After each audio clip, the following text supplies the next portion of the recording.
जय महादेव। आज हम बात करेंगे श्री गणेश चतुर्थी पर्व के बारे में।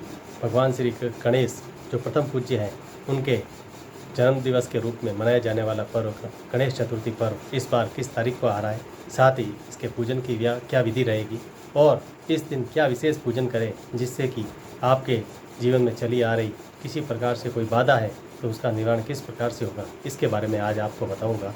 तो सर्वप्रथम मैं आज आपको बताता हूं कि भगवान श्री गणेश का जन्म दिवस भाद्रपद मास की शुक्ल पक्ष की चतुर्थी के दिन हुआ था, जो इस बार 18 सितंबर 2023 को शाम 2:05 से भाद्रपद मास की शुक्ल पक्ष की चतुर्थी का प्रारंभ हो रहा है, जो 19 सितंबर 2023 को शाम 3:15 तक भाद्रपद मास की शुक्ल पक्ष की चतुर्थी रहेगी। इन दोनों दिनों में भगवान श्री गणेश का जन्म दिवस बताया गया है, लेकिन भगवान श्री गणेश के जन्म दिवस को सूर्योदय में मान्यता अधिक दी गई है। इस कारण से इस बार 19 सितंबर 2023 को भगवान श्री गणेश का जन्म दिवस मनाया जाएगा और गणेश चतुर्थी पर्व भी 19 सितंबर 2023 को मनाने के बारे में बताया गया है।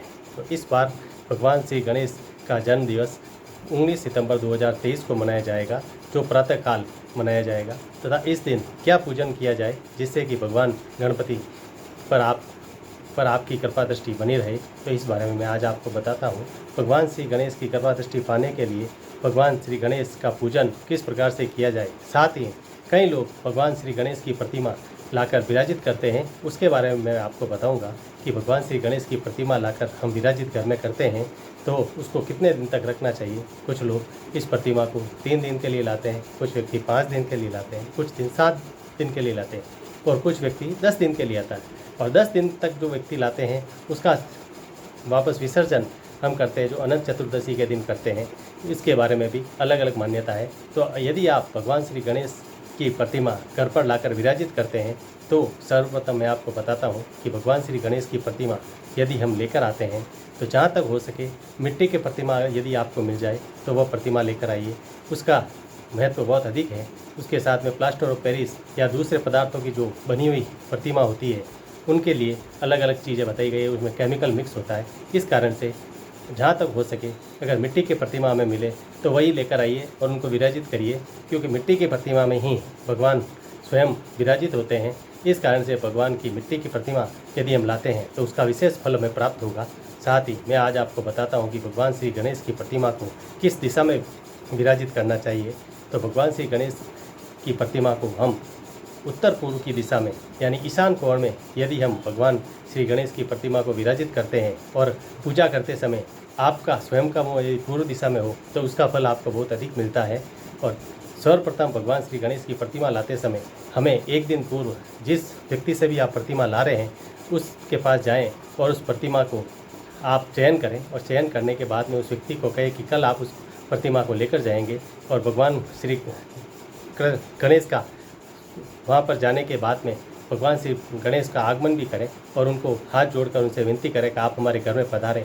तो ये करने के बाद में आप दूसरे दिन सुबह शुभ मुहूर्त में भगवान श्री गणेश की प्रतिमा को लेकर घर पर आएँ और घर पर लाने के बाद में भगवान श्री गणेश की प्रतिमा को आप उत्तर पूर्व की दिशा में एक बाजोट लेवें और बाजोट के ऊपर आप लाल वस्त्र बिछाएं। लाल वस्त्र बिछाने के बाद में उस भगवान की प्रतिमा को वहाँ पर स्थापित करें और स्थापित करने के बाद में आप सर्वप्रथम वहाँ भगवान का पूजन करें और पूजन करने के साथ ही आप उनको भगवान को लड्डू का भोग लगाएं, क्योंकि भगवान को मोदक सबसे अधिक प्रिय है।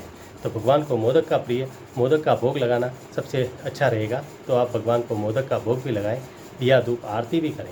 इसके साथ ही मैं आपको एक विशेष प्रयोग भी बताता हूँ।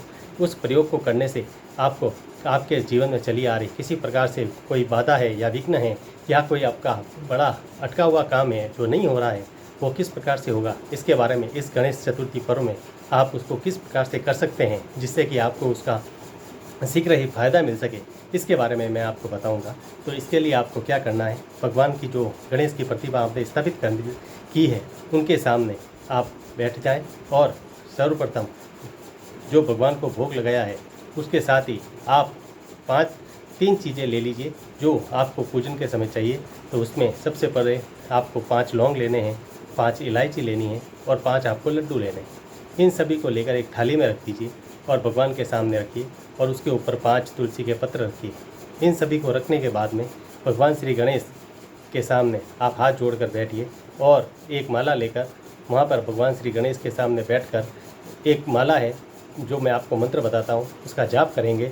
और वो जाप आपको जितने दिन तक आप भगवान की प्रतिमा को घर पर विराजित कर रहे हैं उस दिन प्रत्येक दिन उसी समय बैठकर एक माला का जाप करना है, जिससे कि आपको उस समस्या का निवारण शीघ्र होगा, साथ ही आपकी समस्या से आपको मुक्ति मिल जाएगी। तो उसके लिए मैं आपको एक मंत्र बताता हूँ, उस मंत्र का आपको रोज़ उसी समय बैठकर जाप करना है। और ये जो सामग्री मैंने बताई है, 5 आपको इलायची लेनी है, 5 लौंग लेने हैं, 5 लड्डू लेने हैं और 5 उसके ऊपर तुलसी के पत्र रखने हैं। ये सभी आपको 3 दिन तक या 5 दिन तक या 7 दिन तक या 10 दिन तक, जब तक भी आप भगवान की उस प्रतिमा को घर पर लाए हैं और उनका पूजन कर रहे हैं, उस समय आपको ये साथ में पूजन करना है, जिससे कि आपको आपकी समस्या का समाधान हो जाएगा। उसके साथ में अब आपको मंत्र बताता हूँ, ओम गंग गणपते नमः, ओम गंग गणपते नमः।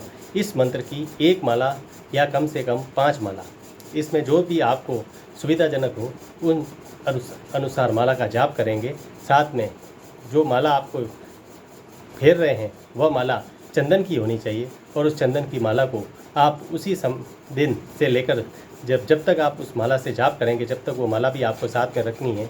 और ये सब पूजन करने के बाद में जो आपने जो भोग लगाया है वह भोग ले जाकर बच्चों को बांट दीजिए।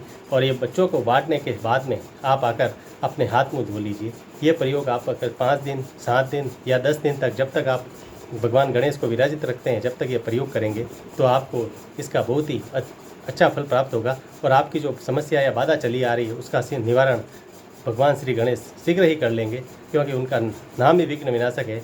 और विघ्न विनाशक होने के कारण आपके इन सभी विघ्नों की मुक्ति हो जाएगी। तो आप इनको प्रयोग करिए और भगवान श्री गणेश को लाइए घर में और खुशियाँ लाइए। जय गणेश, जय महादेव।